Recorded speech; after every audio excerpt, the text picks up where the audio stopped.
السلام علیکم ورحمۃ اللہ تعالی وبرکاتہ۔ نحمده ونصلی ونسلم علی رسولہ الکریم، اما بعد فاعوذ باللہ من الشیطان الرجیم، بسم اللہ الرحمن الرحیم۔ ان اللہ وملائکتہ یصلون علی النبی یا ایہا الذین آمنوا صلوا علیہ وسلموا تسلیما۔ اللہم صلی علی سیدنا و مولانا محمد معدن الجود والکرم وآلہ الکرام وابنہ القریب وبارک وسلم صلاۃ و سلاما علیک یا رسول اللہ صلی اللہ تعالی علیہ وسلم۔ سورہ بقرہ آیت نمبر 35 کی تفسیر ہے۔ اللہ تبارک و تعالی ارشاد فرماتا ہے: وَقُلْنَا يَا آدَمُ اسْكُنْ أَنْتَ وَزَوْجُكَ الْجَنَّةَ وَكُلَا مِنْهَا رَغَدًا حَيْثُ شِئْتُمَا وَلَا تَقْرَبَا هَٰذِهِ الشَّجَرَةَ فَتَكُونَا مِنَ الظَّالِمِينَ۔ اور ہم نے فرمایا کہ اے آدم، تو اور تیری بیوی اس جنت میں رہو اور کھاؤ اس میں بے روک ٹوک جہاں تمہارا جی چاہے، مگر اس پیڑ کے پاس نہ جانا کہ حد سے بڑھنے والوں میں ہو جاؤ گے۔ اب یہ حضرت آدم علیہ السلام کو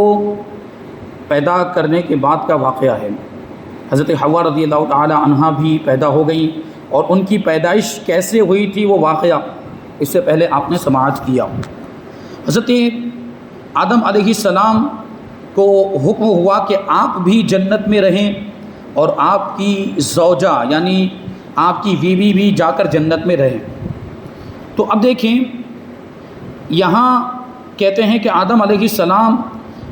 وہاں پیدا ہوئے جہاں آج مکہ مکرمہ آباد ہے، لیکن حضرت حوا کی پیدائش میں اختلاف ہے کہ کہاں ہوئی۔ حضرت عبداللہ ابن عباس اور حضرت عبداللہ ابن مسعود فرماتے ہیں کہ ان کی پیدائش جنت میں ہوئی۔ سیدنا آدم علیہ السلام ایک دن سو رہے تھے، ان کی پسلی سے ان کو پیدا فرمایا گیا۔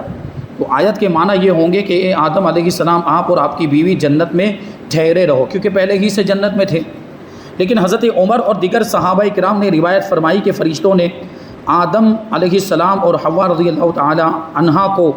نوری لباس پہنایا، ان کے سر پر تاج رکھے،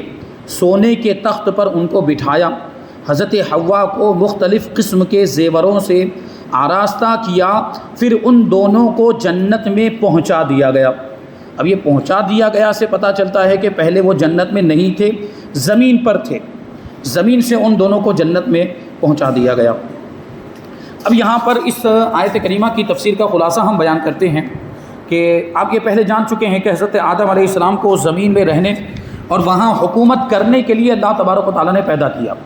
حضرت آدم علیہ السلام کو زمین میں خلیفہ بنایا ہے کہ نہیں؟ آیت کریمہ وَإِذْ قَالَ رَبُّكَ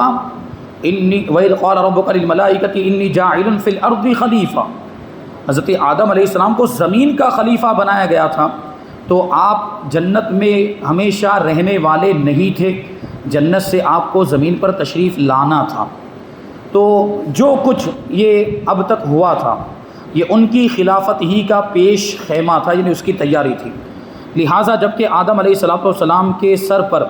دستار خلافت بند چکی، یعنی آپ کو خلیفہ بنا دیا گیا، اور فرشتوں نے بھی حضرت آدم علیہ السلام کو اللہ تبارک و تعالیٰ کے حکم کی تعمیل کرتے ہوئے سجدہ کر لیا، یعنی فرشتوں نے حضرت آدم علیہ السلام کی حکومت کو، آپ کی خلافت کو تسلیم کر لیا، مان لیا۔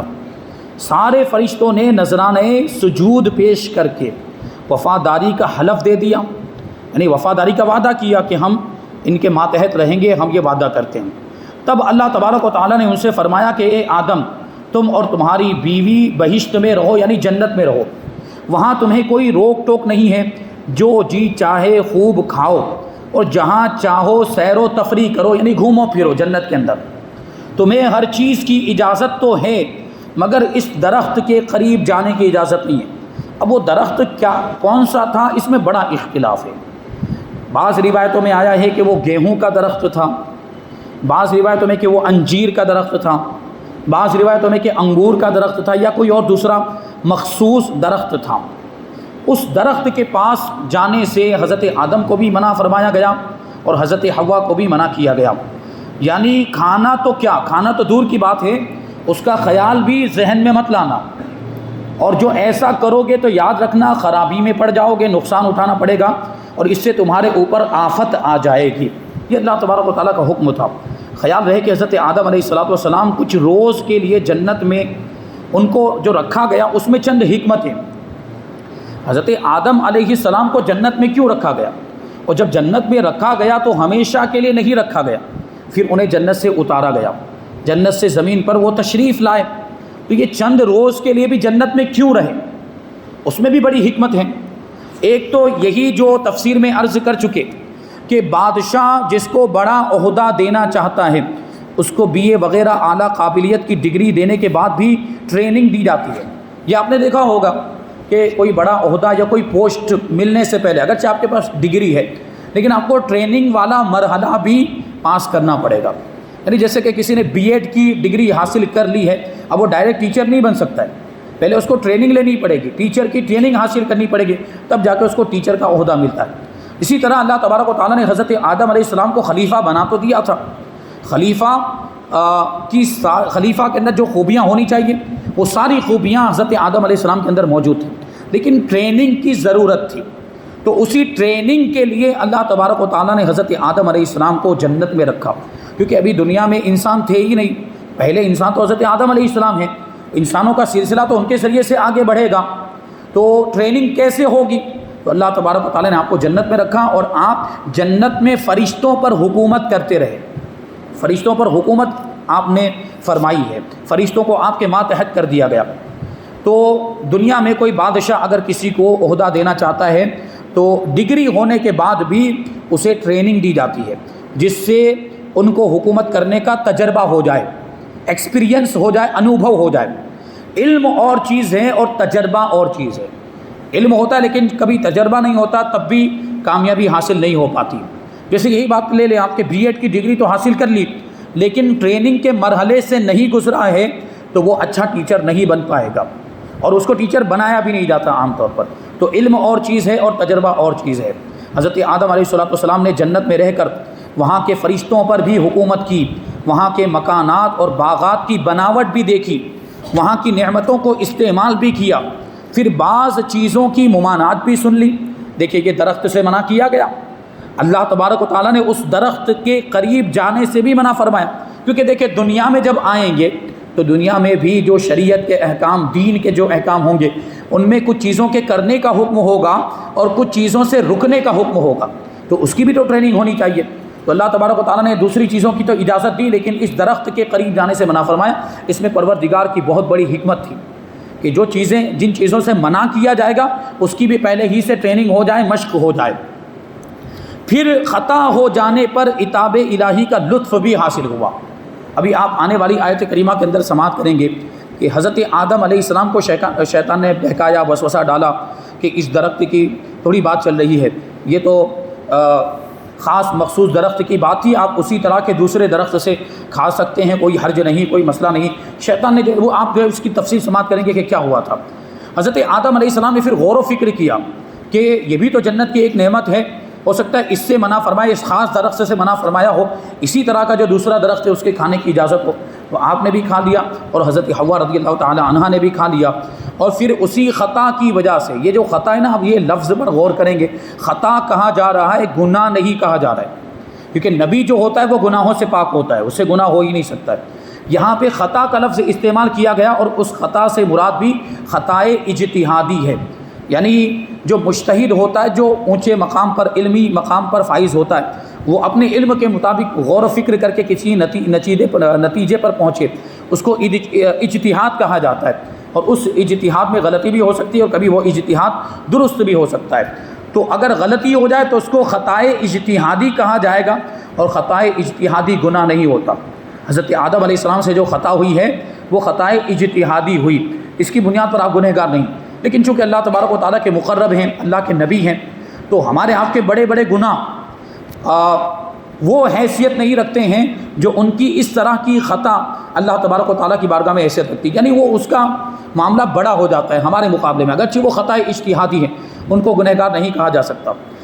لیکن اس کے باوجود اللہ تبارک و تعالیٰ نے اسی خطائے اجتہادی کی بنیاد پر ان پر عتاب فرمایا۔ اس میں بھی بڑی حکمت تھی ایک محبوب اور پیاری چیز پا کر اس کے چھوٹ جانے کا غم بھی محسوس کر لیا۔ جنت پسندیدہ چیز ہے، محبوب چیز ہے، اور انسانوں کے ساتھ بھی اس طرح کے معاملات ہونے والے تھے دنیا کے اندر کہ پسندیدہ چیزیں ملیں گی، محبوب چیزیں ملیں گی اور پھر چھین لی جائیں گی۔ کبھی ایسا بھی ہوگا مصیبت آئے گی اور وہ پسندیدہ چیز چلی جائے گی، تو وہ جو غم و تکلیف ہوگی اس کو برداشت کرنے کا تجربہ بھی ہونا چاہیے۔ تو حضرت آدم علیہ السلام کو اس کا بھی تجربہ کرایا گیا۔ پھر دنیا میں ان کو اور ان کی اولاد کو انہی تمام باتوں سے واسطہ پڑھنا تھا۔ یہ ساری باتیں، کچھ چیزوں سے ان کو روکا بھی جائے گا، ان سے خطا ہوگی تو اس پر عتاب بھی ہوگا، سزا کے معاملات بھی ہوں گے، پھر توبہ کے معاملات بھی ہوں گے، اور بہت ساری ایسی چیزیں ہوں گی اچھی پسندیدہ، وہ کبھی ہمارے پاس سے چلی بھی جائیں گی، ختم بھی ہو جائیں گی۔ تو یہ سارے تجربات حضرت آدم علیہ السلام کو جنت پہ کرا دیے گئے۔ اس لیے اب جب دنیا میں تشریف لائے تو بالکل تجربہ کار اور پختہ ہو کر آئے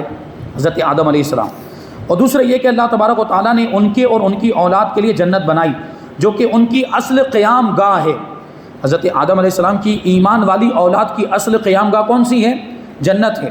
ایمان والے ہمیشہ وہیں پر رہیں گے، جنت ہی میں رہیں گے، ہمیشگی والا ٹھکانہ ہے وہ۔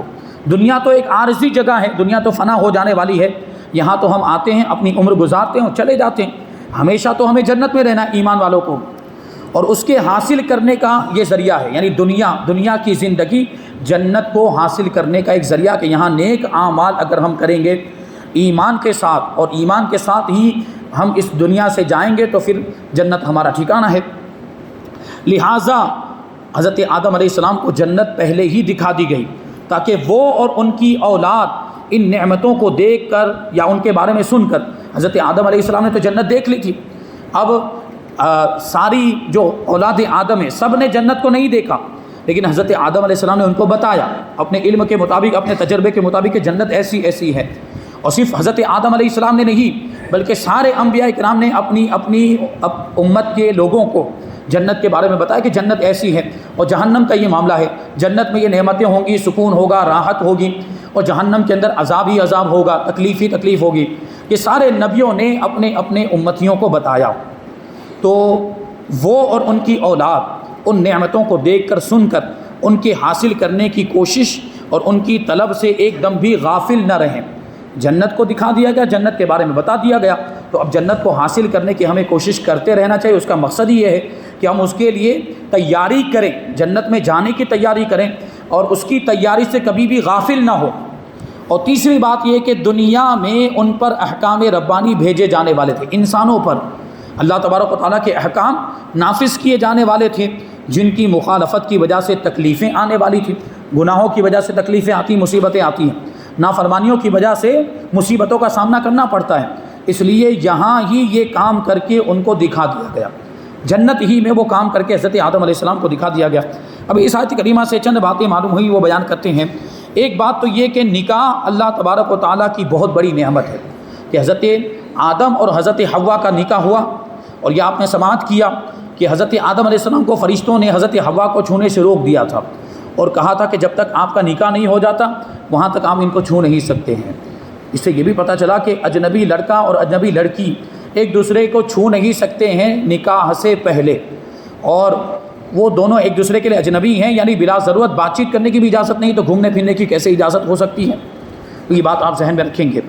نکاح اللہ تبارک و تعالیٰ کی بہت بڑی نعمت ہے کہ اس میں صدہا دینی اور دنیاوی فائدے ہیں۔ نکاح میں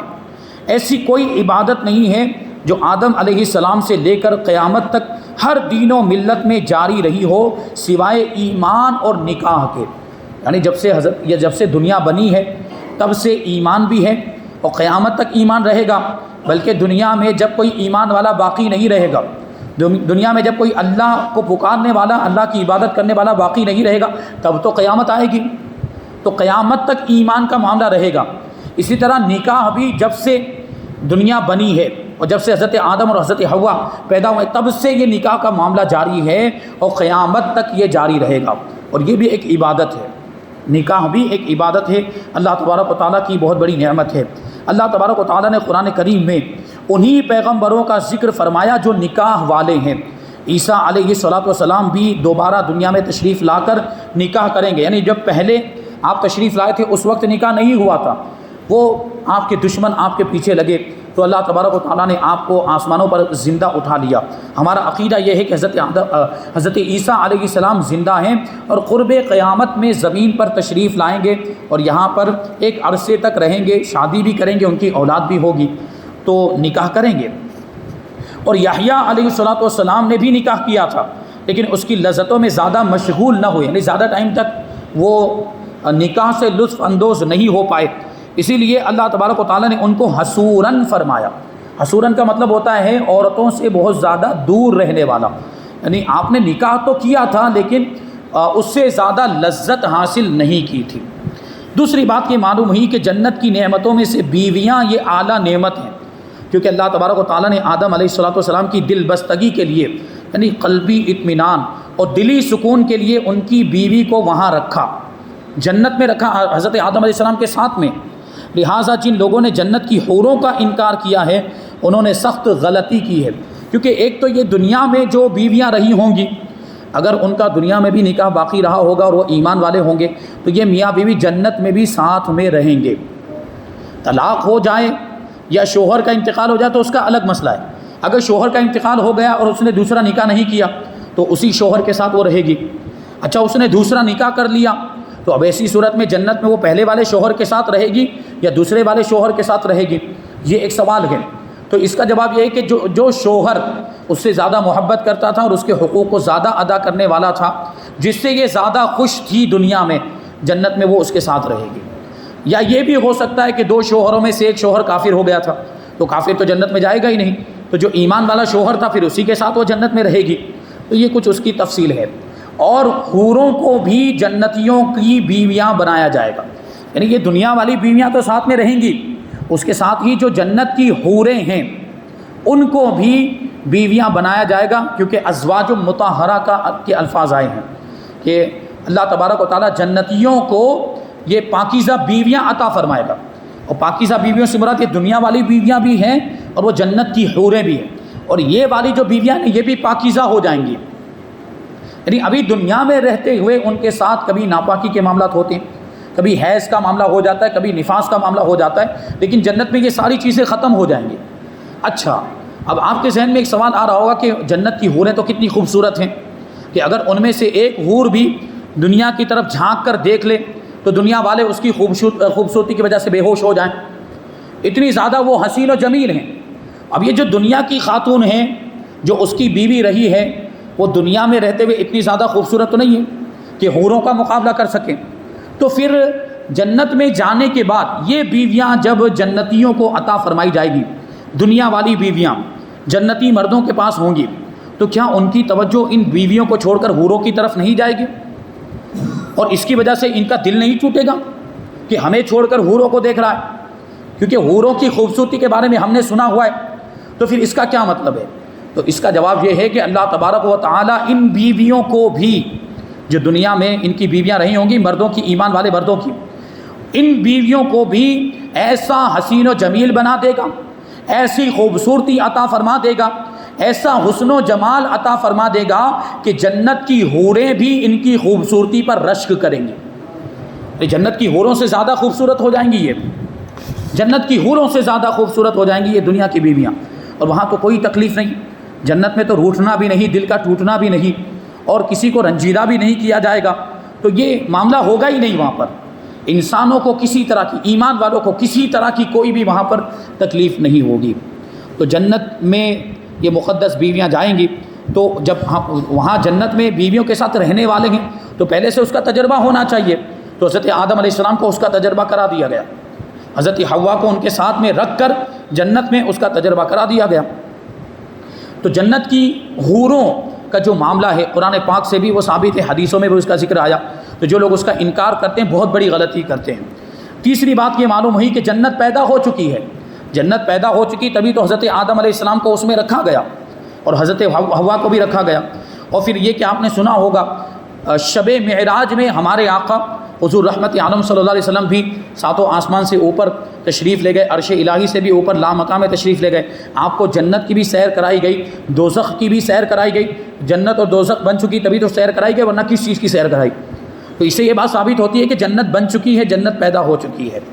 اور چوتھی بات یہ معلوم ہوئی کہ وہاں کی ساری نعمتیں بھی پیدا ہو چکی ہیں، ورنہ حضرت آدم علیہ السلام کے وہاں رہنے اور وہاں کی نعمتیں استعمال کرنے کا کیا مطلب ہوگا؟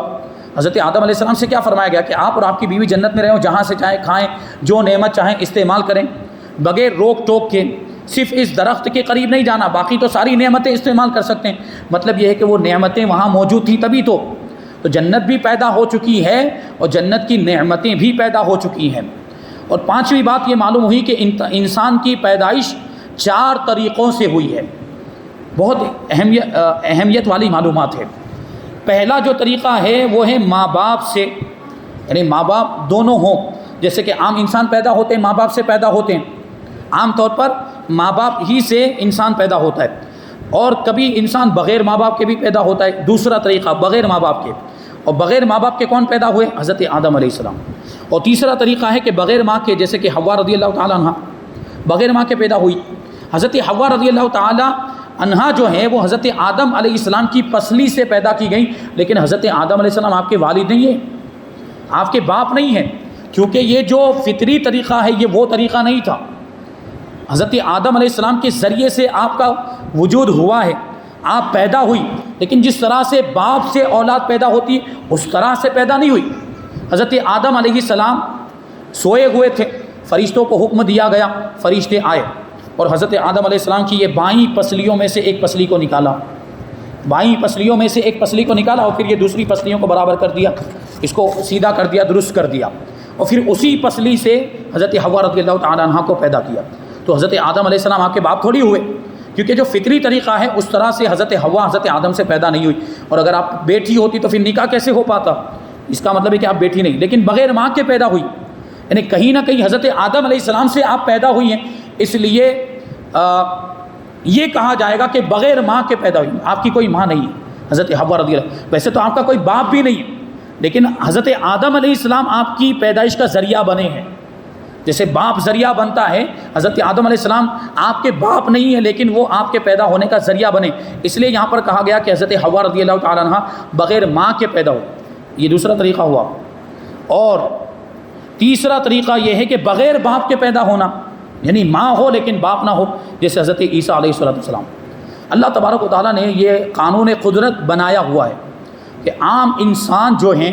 یہ ماں باپ کے ذریعے سے ہی پیدا ہوتے ہیں، ماں باپ کے ذریعے سے ہی دنیا میں آتے ہیں۔ وہ تو یہ 1-2 واقعات ہیں، حضرت آدم، حضرت حوا اور حضرت عیسیٰ، کہ یہاں ماں باپ کے بغیر یا ماں کے بغیر یا باپ کے بغیر وہ پیدا ہوئے ہیں، ورنہ اللہ تبارک و تعالیٰ کا عام قانون یہی ہے کہ ماں باپ کے ذریعے سے ہی بچہ دنیا میں آتا ہے۔ یہ اللہ تبارک و تعالیٰ کا قانون، حالانکہ اللہ تبارک و تعالیٰ اس پر بھی قادر ہے کہ بغیر ماں باپ کے پیدا کرے، جیسے حضرت آدم کو پیدا کیا بغیر باپ کے پیدا کرے یا بغیر ماں کے پیدا کرے، جیسے کہ آپ نے حضرت حوا اور حضرت عیسیٰ علیہ السلام کے بارے میں سنا۔ تو اللہ تبارک و تعالیٰ اس پر قادر ہے، لیکن اس کے باوجود اللہ تبارک و تعالیٰ نے انسانوں کے دنیا میں آنے کا ذریعہ ماں باپ کو بنا دیا۔ اللہ تبارک و تعالیٰ وسیلے کا محتاج نہیں ہے، اسباب کا محتاج نہیں، وہ چاہے تو بغیر کسی ذریعے کے، بغیر کسی وسیلے کے، بغیر کسی اسباب کے وجود بخش دے، لیکن اللہ تبارک و تعالیٰ نے اس کے باوجود وسیلہ بنایا، ماں باپ کو وسیلہ بنایا ہماری پیدائش کا۔ اس سے پتہ چلا کہ اللہ تبارک و تعالیٰ وسیلے کو پسند فرماتا ہے، وسیلے کو اللہ تبارک و تعالیٰ پسند فرماتا ہے۔ تو جس طرح ہم بغیر وسیلے کے دنیا میں نہیں آ سکتے ہیں، تو اللہ تبارک و تعالیٰ کی بارگاہ میں ہم بغیر وسیلے کے پہنچ کیسے سکتے ہیں؟ اسی لیے تو ہم اللہ کے ولیوں کو وسیلہ بناتے ہیں، نبیوں کو وسیلہ بناتے ہیں، یہ ہمارا عقیدہ ہے۔ اب آخری بات، یہ آگے والی بات سماعت کریں۔ چھٹی بات یہ معلوم ہوئی کہ حضرت آدم کو جنت کے پھل فروٹ کھانے کی اجازت دی گئی، مگر وہاں کی حوروں کے قرب کی اجازت نہیں تھی۔ ابھی آپ نے سماعت کیا کہ جب دنیا ختم ہو جائے گی اور ایمان والے جنت میں چلے جائیں گے تو جنت کی حوریں ان کو بیویوں کے طور پر عطا فرمائی جائے گی، لیکن یہ اس وقت کی بات ہے۔ حضرت آدم علیہ السلام جب پہلی مرتبہ وہاں پر گئے تھے، دنیا میں آنے سے پہلے، زمین پر اترنے سے پہلے جب جنت میں گئے تھے، تب صرف اور صرف حضرت حوا رضی اللہ تعالیٰ عنہ آپ کی بیوی تھی، حوروں کو آپ کی بیویاں نہیں بنایا گیا تھا۔ اس وقت حوریں آپ کی بیویاں نہیں تھیں اور حوروں کے قریب جانے کی آپ کو اجازت نہیں تھی۔ کیوں ایسا تھا؟ کیونکہ اللہ تبارک و تعالیٰ کا یہ بھی قانون ہے کہ حوریں کب ملیں گی؟ قیامت کے بعد ملیں گی۔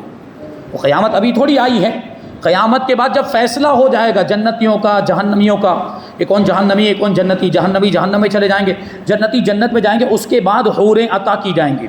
تو جب یہ قاعدہ بنا ہوا، جب یہ اصول بنا ہوا ہے، تو پھر پہلے کیسے ملتی حضرت آدم علیہ السلام کو؟ اس لیے اس وقت حضرت آدم علیہ السلام کو حوروں کے قریب جانے کی اجازت نہیں تھی،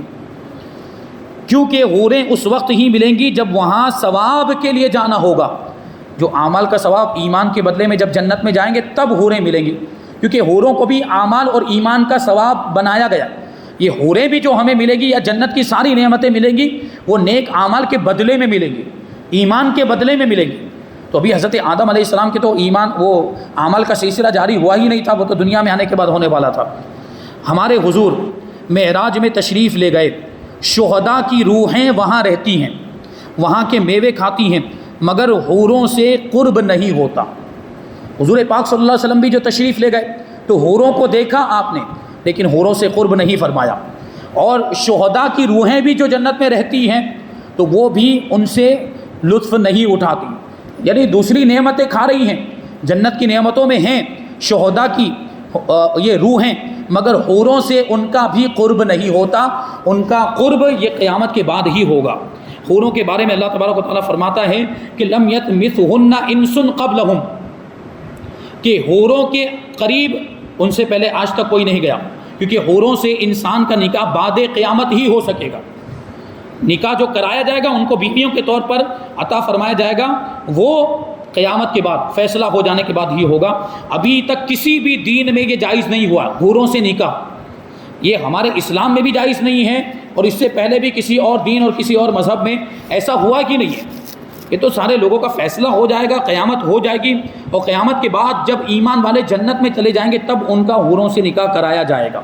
تب ان کو بیویوں کے طور پر حوریں عطا فرمائی جائیں گی۔ تو یہاں پر ابھی اس آیت کریمہ میں اس کی تفسیر میں کچھ باتیں باقی ہیں، انشاءاللہ تبارک و تعالیٰ اس کو ہم شامل کریں گے، اور پھر اس کے بعد والی آیت کریمہ یعنی آیت نمبر 36 کی تفسیر بھی انشاءاللہ ہم آئندہ درس میں شامل کریں گے۔ اللہ تبارک و تعالیٰ کی بارگاہ میں دعا ہے کہ جو کچھ بھی بیان ہوا اس پر ہم سب کو عمل کرنے کی توفیق عطا فرمائے، اور نور قرآن سے ہم سب کے دلوں کو روشن اور منور فرمائے۔ وما علینا الا البلاغ۔